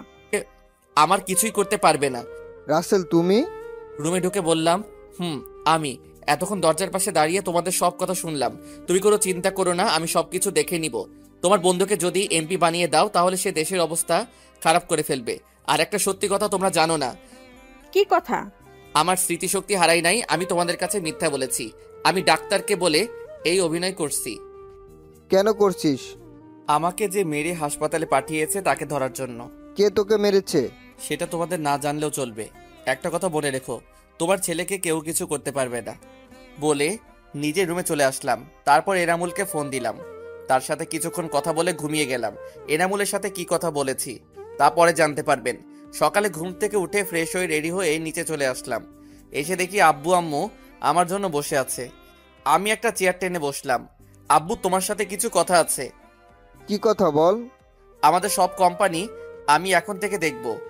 তুমি দেখবে কেন? ওগুলো তো ম্যানেজারে দেখে রাখছে। আমি জানি তোমার বন্ধু আমাদের কোম্পানির মধ্যে হাত বাড়াবে, সে চাইবে আমাদের কোম্পানি নিজের আয়ত্তে রাখতে। তুই যেটা ভালো মনে করিস কর, আমি তো দেশের কাজ করেই সময় পাই না। ঠিক আছে আব্বু। তারপর নাস্তা করে বাহিরে এসে গাড়ি নিয়ে প্রথমে রাইসা যে অফিস চালাতো আগে সেই অফিসে গেলাম। অফিসের ভিতরে ঢোকার সাথে সাথে সবাই দাঁড়িয়ে সালাম দিল। সবাইকে বসতে বলে নিজের কেবিনে চলে গেলাম। চেয়ারে বসে নাদিয়া তিশাকে আমার কেবিনে আসতে বললাম। কিছুক্ষণ পর ওরা দুজনে আমার কেবিনে অনুমতি নিয়ে ঢুকলো। বসো। কেমন আছেন স্যার? প্রথমে আমাকে স্যার বলা যাবে না, আমাকে তুমি করে এবং নাম ধরে ডাকবে। ঠিক আছে। তা অফিস কেমন চলছে? ভালো চলছে। আমরা দুজনেই সব কিছু দেখে রাখছি। গুড। আমাদের একটা পোস্ট খালি আছে, ওখানে একজন মেয়ে লাগে, তাই 4-5 জন মেয়ে আসছে ইন্টারভিউ দেওয়ার জন্য। এখন কি পাঠিয়ে দিব তোমার রুমে? ঠিক আছে, একজন করে পাঠিয়ে দাও। আমি বেশি সময় দিতে পারবো না, সবগুলো কোম্পানিতে যেতে হবে। ঠিক আছে, আমরা পাঠিয়ে দিচ্ছি। নাদিয়া আর তিশা কেবিন থেকে বেরিয়ে একজন করে পাঠিয়ে দিতে লাগলো। 4 জনের ইন্টারভিউ নেওয়া শেষ, এখন একজন বাকি। আমি মাথা নিচু করে ফাইলের কাজ করতে আসি। May I come in sir? আসুন। আপনার সার্টিফিকেটগুলো দেন। যেই না মেয়েটার থেকে সার্টিফিকেটগুলো নিব তার দিকে তাকিয়ে আমি তো অবাক হয়ে গেলাম। কি ভাবছেন সাদিয়া? আরে না, মিতু, যে মেয়ে আমাকে ধোকা দিয়ে অন্য ছেলেকে ভালোবাসলো। রাসেল, তুমি? How dare you! বসের সাথে কিভাবে কথা বলতে হয় সেটা মনে হয় আপনার জানা নেই। আমাকে স্যার বলে ডাকবেন। Sorry sir. ঠিক আছে, এবার আপনি আসতে পারেন। মিতু আমার হাত ধরে কান্না করে বলতে লাগলো, প্লিজ স্যার, আমার এই চাকরিটা অনেক দরকার, তা না হলে বাবা মাকে নিয়ে রাস্তায় নামতে হবে। রাস্তায় নামতে হবে কেন? আপনি তো অনেক টাকার মালিক ছিলেন। ছিলাম, এখন নেই, কারণ ম্যানেজার আমাদের কোম্পানিটা নিজের করে নিয়েছে। আব্বু ম্যানেজারকে অনেক বিশ্বাস করত, কিন্তু ম্যানেজার যে সব কিছু নিজে করে নেবে সেটা আব্বু ভাবতেই পারিনি। তা আপনার বয়ফ্রেন্ড কোথায়? ও, এখন তো মনে হয় বিয়ে করে ফেলছেন। আমাকে ছেড়ে চলে গেছে। যতক্ষণ আমার টাকা ছিল ততক্ষণ আমার পাশেই ছিল। যে সময় আমাদের সব হারিয়ে ফেলেছি তখন আমাদের ছেড়ে চলে গেছে। একটা কথা মনে রেখো, টাকা দেখে কখনো ভালোবেসো না। আজকাল টাকা থাকলে সত্যিকারের ভালোবাসা পাওয়া যায় না। ভালোবাসলে মনের মতো একজনকে দেখে ভালোবাসো। আমি আবার বললাম, ঠিক আছে, তোমাকে আমি চাকরিটা দিলাম, আর তুমি চাইলে আজকে থেকে জয়েন করতে পারো। ঠিক টাইমে অফিস আসতে হবে। তোমার বেতন 30,000 টাকা। কাজ ভালো দেখলে বাড়িয়ে দেওয়া হবে, আর তোমার অগ্রিম মাসের বেতন দিয়ে দেওয়া হলো। মিতু চেয়ার থেকে উঠে আমাকে জড়িয়ে ধরলো আর বলতে লাগলো, আপনি আমায় অনেক বড় উপকার করলেন। আপনার মনে আমি অনেক কষ্ট দিছি, তারপরও আপনি আমাকে চাকরি দিলেন। আমি তো আর সব বড়লোক ছেলের মতো নই। আর একটা কথা তুমি জেনে নাও, আমি বর্তমানে মন্ত্রীর ছেলে। আমার সবকিছু ছিল, কিন্তু তোমাকে বলি নাই। আমি চেয়েছি নিজের পায়ে দাঁড়িয়ে তোমাকে সবকিছু বলবো, কিন্তু তার আগে তুমি অন্য আরেকটা ছেলের সাথে প্রেম করছো। আমার ভুল হয়ে গেছে, আমাকে আপনি মাফ করে দিন। আমি তোমাকে মাফ করে দিছি তোমার বাবা মার দিকে তাকিয়ে। ঠিক আছে, এখন কি কাজ করবে নাকি বাসায় চলে যাবে? বাসায় যেতে হবে, আব্বুর জন্য ঔষধ নিয়ে যেতে হবে। কি হয়েছে তোমার আব্বুর? আব্বু অনেক অসুস্থ, ডাক্তার বলেছে দেশের বাইরে নিয়ে গেলে ভালো হয়ে যাবে, কিন্তু আমাদের দ্বারা সম্ভব না দেশের বাইরে নিয়ে চিকিৎসা করানো। আব্বুর মাথায় টিউমার ধরা পড়েছে। কত টাকা লাগবে তোমার বাবার চিকিৎসা করতে? ডাক্তার বলেছে 30 লাখ টাকা লাগবে। ঠিক আছে, আমি পরে তোমার সাথে কথা বলবো। আমাদের আরো কোম্পানি আছে, ওগুলো দেখে আসতে হবে। আমি এখন আসি বলে অফিস থেকে বাহিরে এসে গাড়ি নিয়ে সবগুলো কোম্পানি ঘুরে বাসায় যেতে লাগলাম। হঠাৎ একটা জায়গায় চোখ পড়ল। সাদিয়ার মতো একটা মেয়ে আরও কিছু মেয়ের সাথে শপিং মলে ঢুকতেছে। আমি গাড়িটা শপিং মলের সামনে পার্কিং করে ভিতরে ঢুকালাম। পুরো শপিং মল খুঁজলাম, কিন্তু তাদেরকে দেখতে পেলাম না। আর তারপর শপিং মল থেকে বেরিয়ে এসে গাড়ির ভিতরে ঢোকার সাথে সাথে একটা গাড়ির ভিতরে ঢুকে আমার মাথার পিছন দিয়ে গুলি ধরলো। কোনো কথা বলবি না, সোজা গাড়ি চালা। কে আপনি, আর আমার মাথায় গুলি ধরছেন কেন? সেটা কিছুক্ষণ পর জানতে পারবি। এখন আমি যেদিকে যেতে বলবো তুমি সেই দিকে যাবে। আমি আর কোনো কথা না বলে তার কথা মতো গাড়ি চালাতে লাগলাম। আমি এক হাতে মোবাইল নিতে গেলে মেয়েটা বলল, মোবাইল হাতে নেওয়া যাবে না, তা না হলে গুলি করে দেব। মোবাইল হাতে না নিয়ে গাড়ি চালাতে লাগলাম। কিছুক্ষণ পর একটা পুরনো বাড়ির সামনে চলে আসলাম। তারপর আমাকে গাড়ি থেকে নামতে বলল। হঠাৎ মেয়েটা আমাকে জড়িয়ে ধরে কান্না করে দিল। আমি তাকে ঘুরিয়ে তার চেহারা দেখে পুরো অবাক হয়ে গেলাম। জীবন তোমার সুন্দর হবে আমায় ভালোবাসলে, অনেক সুখে থাকবে তুমি আমার কাছে থাকলে, রাখবো তোমায় বুকের ভেতর অনেক যত্ন করে, আমার মতো কেউ পাবে না ভালোবাসতে তোরে। তোমার ঠোঁটের হাসি আমি হারাতে দিব না, তুমি শুধু আমার কথাই একবার বলো হ্যাঁ। ভালোবাসা পরিমাপের একক হলো বিশ্বাস। একে অপরের প্রতি যত বেশি বিশ্বাস থাকবে তাদের ভালোবাসার পাল্লা তত ভারী হবে। হঠাৎ মেয়েটা আমাকে জড়িয়ে ধরে কান্না করে দিল। আমি তাকে ঘুরিয়ে তার চেহারা দেখে পুরো অবাক হয়ে গেলাম। ঠিকই ধরেছেন, সাদিয়া। আমি সাদিয়াকে ছেড়ে বললাম, আপনি কে আর আমাকে জড়িয়ে ধরেছেন কেন? রাসেল, আমি তোমার সাথে ইচ্ছে করে এরকম করি নাই, প্লিজ তুমি আমাকে ক্ষমা করে দাও। আপনি আমার নাম জানলেন কিভাবে, আর আপনি কি করেছেন? তুমি সত্যি আমাকে চিনতে পারছো না? আমি তোমার সাদিয়া, আর তোমার ভালোবাসা। আমি তো আপনাকে চিনি না। আমি এনামুলের সাথে কথা বলেছি, সে আমাকে বলছে তুমি নাকি স্মৃতিশক্তি হারিয়ে ফেলেছো। তারপরেও আমি তোমাকে সত্যি কথা বলবো। কি সত্যি কথা? নাদিমকে আমি আগে থেকেই দেখতে পারতাম না, কারণ নাদিম ছেলেটা ভালো না। শুধুমাত্র মামাতো ভাই বলে তার সাথে কথা বলছি। তো সত্যিটা কি সেটা খুলে বলুন। তোমাকে প্রথম যেদিন তোমার জন্মদিনে দেখি সেদিন তোমাকে আমার ভালো লাগে, তাই নিজেই তোমার সাথে কথা বলছি। আস্তে আস্তে তোমাকে ভালোবেসে ফেলেছি। তুমি আমাকে প্রপোজ করলে, আমি অনেক খুশি হয়েছি। আমাদের রিলেশনের পর নাদিম বাংলাদেশে আসে। সে জেনে গেছে তোমার সাথে আমার রিলেশন আছে। তখন সে আমার ওয়াশরুমে ক্যামেরা ফিটিং করে, আমার গোসলের ভিডিও করে। তারপর আমাকে ভিডিও দেখিয়ে বলে আমি যদি তোমাকে তার হাতে তুলে না দিই তাহলে আমার গোসল করা ভিডিও নেটে ছেড়ে দেবে। তুমি তো জানো আমার বাবা একজন এমপি, যদি তার মেয়ের এমন কিছু নেটে দেখে মানুষ, তাহলে আব্বু পরিবেশে মুখ দেখাতে পারবে না। তাই নিজের ইজ্জত আর বাবার সম্মানের কথা চিন্তা করে নাদিমের কথায় রাজি হয়ে গেলাম। ওই দিন তোমাকে আমি গুলি করি নাই, গুলি করেছে নাদিম। তোমাকে মেরে বাসায় গিয়ে অনেক কান্না করছি। নিজের চোখের সামনে তোমার মরণ দেখে আমি অনেক কষ্ট পেয়েছি।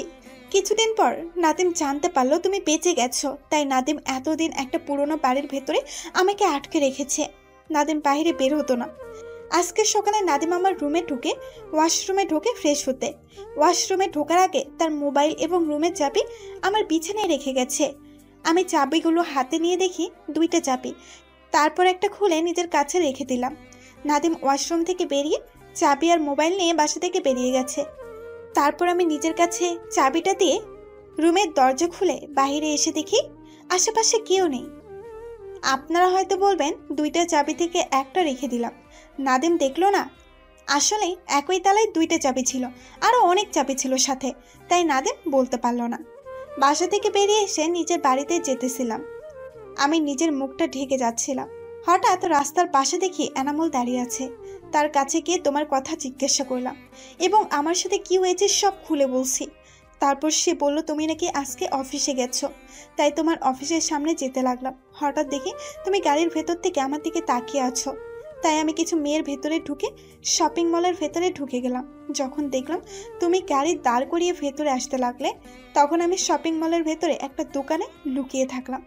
যখন তুমি সামনে চলে গেলে, তখন আমি শপিং মল থেকে বেরিয়ে একটা খেলনা পিস্তল নিয়ে তোমার গাড়ির পাশে লুকিয়েছিলাম। তারপর কি হলো তুমি তো জানো। নাদিম এখন কোথায় আছে সেটা তুমি জানো? আমি জানতে পারলাম নাদিম অবৈধ ব্যবসা করে এবং আমেরিকা তার এক বন্ধু আছে। তার নাম জানো কি? ও মনে পড়ছে, ওর নাম আকাশ। আকাশের বাবা বাংলাদেশে থেকে সব কিছু করে, আর তারা দুইজনে আমেরিকা পাচার করে। বুঝতে পারছি। তোমাকে একটা কথা বলি, আমার কিছুই হয় নাই। আমি মনে করছি তোমার সাথে অভিনয় করে নাদিমকে ধরবো। কি তুমি সত্যি বলছো? সত্যি বলছি। আর নাদিম যখন মোবাইলটা তোমার পাশে রেখে ওয়াশরুমে গেছে, তখন তুমি তার মোবাইল থেকে ভিডিওটা ডিলিট করে দিলে না কেন? তার মোবাইল লক ছিল। নাদিমকে এখন কোথায় পাওয়া যাবে সেটা তুমি বলতে পারবে? সেটা বলতে পারবো না, তবে নাদিম তার লোকের সাথে কথা বলতে শুনছি। এই জায়গাটার কথা বেশি বলে। ও, এখন তুমি কোথায় যাবে? আমি তো এখন বাসায় যেতে পারবো না, যদি নাদিমের লোক আমাকে দেখে ফেলে। সমস্যা নেই, তুমি এখন থেকে আমাদের বাড়িতে থাকবে। আর নাদিমকে কিভাবে ধরা যায় সেটার প্ল্যান করতে হবে। ওকে আমি ছাড়বো না। তারপর সাদিয়াকে নিয়ে বাসায় চলে আসলাম। বাসায় এসে কলিং বেল চাপ দিলাম। আম্মু এসে দরজা খুলে দিল। আমার সাথে সাদিয়াকে দেখে বলল, মেয়েটা কে রাসেল? আম্মু, ওর নাম সাদিয়া, আর আমি ওকে ভালোবাসি। খুব সুন্দর মেয়েটা, আমার অনেক পছন্দ হয়েছে। তোমার বাসা কোথায়? জি আন্টি, আমার বাসা এখানে। আমি বর্তমান এমপির মেয়ে। কি, তুমি এমপির মেয়ে? আসো ভিতরে আসো। ভিতরে ঢুকে আম্মুকে সব খুলে বললাম। তুমি কোনো চিন্তা করো না মা, রাসেল সব ঠিক করে ফেলবে। তোমার যতদিন মন চায় থাকবে। ঠিক আছে আন্টি। আন্টি কাকে বলছো? এখন থেকে আম্মু বলে ডাকবে। রাসেল সাদিয়াকে তোর পাশের রুমে নিয়ে যা। ওকে আম্মু। তারপর সাদিয়াকে নিয়ে আমার পাশের রুমে নিয়ে গেলাম। আজ থেকে তুমি এই রুমে থাকবে। রাসেল, আমার মনে হয় তুমি এখনো আমাকে ক্ষমা করো নাই। তোমার উপর রাগ হচ্ছে। তুমি আমাকে সব খুলে বললে না কেন? আমি ভয়ে কিছু বলতে পারি নাই। ঠিক আছে, আমি তোমাকে ক্ষমা করে দিচ্ছি। এখন ফ্রেশ হয়ে আসো। ঠিক আছে। আমি আমার রুমে চলে আসলাম। রুমে এসে এনামুলকে ফোন দিলাম। তার সাথে কিছু কথা বলে ওয়াশরুমে ঢুকে ফ্রেশ হয়ে সাদিয়ার রুমে গেলাম। রুমে ঢুকে সাদিয়ার দিকে তাকিয়ে দেখি গোসল করে তোয়ালে পেঁচিয়ে আছে শরীরে। সাদিয়াকে এভাবে দেখে চোখ ফিরাতে পারছি না। সাদা ধবধবে দেহটা। আমাকে এভাবে তাকিয়ে থাকতে দেখে সাদিয়া বলল, এভাবে তাকিয়ে কি দেখো? তোমাকে দেখি, ইচ্ছে করছে তোমাকে জড়িয়ে ধরে কিস করি। তোমাকে কেউ ধরে রাখছে? তুমি চাইলে করতে পারো। বিয়ের আগে আমি কিছু করতে চাই না। আর তুমি এভাবে দাঁড়িয়ে আছো কেন? শরীরটা কেমন খারাপ লাগছে, তাই গোসল করে ফেললাম। কিন্তু এখানে তো আমার জামা কাপড় নেই, কাউকে ডাকতে পারছি না। তুমি যে রুমে আছো এটা রাইসার রুম। আলমারিতে রাইসার জামা আছে, ওখান থেকে একটা জামা গায়ে দাও। ঠিক আছে। ওকে, তুমি জামা গায়ে দিয়ে নিচে আসো। আব্বু বাসায় আসছে। আমি আর কোনো কথা না বলে নিচে চলে আসলাম। নিচে এসে দেখি আব্বু আম্মু খাবার টেবিলে বসে আছে। আমাকে একা দেখে আম্মু বলল, কিরে তুই একা কেন? সাদিয়া মা কোথায়? আসতেছে। সাদিয়াকে আসলে দেখতে পাবে। কিছুক্ষণ পর সাদিয়া নিচে আসলো। এসে আমার পাশে একটা চেয়ার টেনে বসলো। সাদিয়াকে দেখে আব্বু বলল, তুমি এমপি রফিকুলের মেয়ে না? জি আঙ্কেল। আঙ্কেল, কি বাবা বলে ডাকবে? বাবা বলে ডাকবে মানে? রাসেল আর সাদিয়া দুজন দুজনকে ভালোবাসে, কিন্তু সাদিয়ার একটা সমস্যার কারণে এই বাসা কিছুদিন থাকবে। কি সমস্যা? এখন খাবার খাও, আমি তোমাকে রুমে গেলে সব খুলে বলবো। তারপর সবাই খাবার খেতে লাগলাম। আম্মু সাদিয়াকে নিজের হাতে খাইয়ে দিতে লাগলো। সাদিয়া খাচ্ছে আর কান্না করছে। কি হয়েছে মা, তুমি কান্না করছো কেন? আম্মুর কথা ভীষণ মনে পড়ছে। কান্না করো না, সব ঠিক হয়ে যাবে। তারপর তুমি বাসায় যেতে পারবে। খাওয়া দাওয়া করে রুমে চলে আসলাম। রুমে এসে বিছানায় শুয়ে মোবাইল টিপতে লাগলাম। হঠাৎ এনামুল ফোন দিল। বল। তুই একটু বাইরে আসতে পারবি? তোর সাথে কিছু কথা আছে। ঠিক আছে, আমি আসছি। তুই কোথায় আছিস? আমার গোডাউনে চলে আয়। ঠিক আছে, আমি এখনই আসছি। আমি একটা শার্ট গায়ে দিয়ে রুম থেকে বেরিয়ে আসলাম। কাউকে কিছু বলি নাই। আব্বু আম্মু তাদের রুমে ছিল। বাহিরে এসে গাড়ি নিয়ে সোজা এনামুলের গোডাউনে চলে গেলাম। আমাকে দেখে এনামুল বলল, এসেছিস? বল, কেন ডেকেছিস? ও ডাকে নাই, ডেকে এনেছি আমরা। আমি পিছনে তাকিয়ে দেখি নাদিম, আকাশ এবং আব্বুর বন্ধু। তখন আমি এনামুলের দিকে তাকালাম। রাসেল, বিশ্বাস কর, আমি তোকে ডাকতে চাইনি। ওরা আমার বোনকে আটকে রেখেছে। ওরা বলছে তোকে যদি এখানে না নিয়ে আসি তাহলে আমার বোনকে নষ্ট করে মেরে ফেলবে, তাই বাধ্য হয়ে তোকে আসতে বললাম। রাখ তোর পেঁচাল। মনে করছিস তোর বোনকে বিয়ে করে তোদের সব সম্পত্তি আমাদের করে নিব, কিন্তু তুই তা হতে দিলি না। তাই আজকে তোর বোনের জামাই মানে তোর বন্ধুকে মেরে তোর বোনকে বিয়ে করব, আর তুই তাকিয়ে তাকিয়ে দেখবি। তোরা ওদের কিছুই করতে পারবি না। আমি তোদের কাউকে ছাড়বো না। বাবা আকাশ, ওর দেখি সহ্য হচ্ছে না, বৌমাকে নিয়ে আয়। ঠিক বলেছ আব্বু। ওই তোরা আমার জান পাখিকে নিয়ে আয়। কিছুক্ষণ পর দেখি কিছু লোক রাইসা আর রাফিকে নিয়ে আসলো। রাফির হাত বেঁধে রাখছে। রাইসা আমাকে দেখে বলল, ভাইয়া, এই শয়তানদের হাত থেকে আমাদের বাঁচাও। তোর ভাই কিছুই করতে পারবে না, সে শুধু তাকিয়ে তাকিয়ে দেখবে। কুত্তার বাচ্চা, আমি তোদের কাউকে ছাড়বো না বলে যেই না তাদের কাছে যাব, তাদের লোক আমাকে ধরে ফেললো। আকাশ, আগে ওর জামাইটাকে মেরে ফেল, তারপর বিয়ের পর ওর ভাইকে মেরে ফেলবো। আকাশ যেই না রাফিকে গুলি করবে, সেই সময় চারপাশ থেকে গোলাগুলি শুরু হয়ে গেল। তাদের লোক আমাকে ছেড়ে দিয়ে গোলাগুলি করতে লাগলো। আমি দৌড়ে গিয়ে রাফির হাত খুলে দিয়ে তাদের একটু আড়ালে নিয়ে গেলাম। আপনারা হয়তো ভাবছেন এরা কারা? এরা সবাই হলো আব্বুর লোক। আমি বাসা থেকে বেরিয়ে আসার সময় তাদেরকে বলে আসলাম আমি যাওয়ার 30 মিনিট পর আমার মোবাইলের লোকেশন দেখে যাওয়ার জন্য, কারণ আমি জানি এনামুল আমাকে রাতে ডাকে না। তার যত জরুরি কথা হোক না কেন, সে আমাকে রাতে না ডেকে ফোনে বলে দেয়। আমি বুঝতে পারছি এখানে কোনো কিছু হয়েছে, তাই আমাকে যেতে বলেছে। তাই আমি সব বডিগার্ডকে বলে এসেছি তারা যেন আমার মোবাইলে লোকেশন দেখে যায়। আমি যাওয়ার সময় মোবাইলে লোকেশন চালু করে রেখেছি। তো যাই হোক, হঠাৎ একটা গুলি এসে আমার বুকে লাগলো। আমি মাটিতে শুয়ে পড়লাম, চোখ ঝাপসা হয়ে আসছে। তারপর আর কিছুই মনে নেই। এদিকে আমার বুকে গুলি লাগতে দেখে রাইসা আমাকে জড়িয়ে ধরে কান্না করে দিল। এনামুল রাফিকে বলল আমাকে হাসপাতালে নিয়ে যেতে। তারা এদিকটা দেখছে। রাফি আমাকে কাঁধে করে নিয়ে বাহিরে এসে গাড়ি নিয়ে হাসপাতালে নিয়ে আসলো। রাফি আমাকে কাঁধে নেওয়ার পর বডিগার্ড তাদের সেভ করে বাহিরে নিয়ে আসলো। হাসপাতালে নিয়ে আসার পর ডাক্তার আমাকে অপারেশন রুমে নিয়ে গেল। রাইসা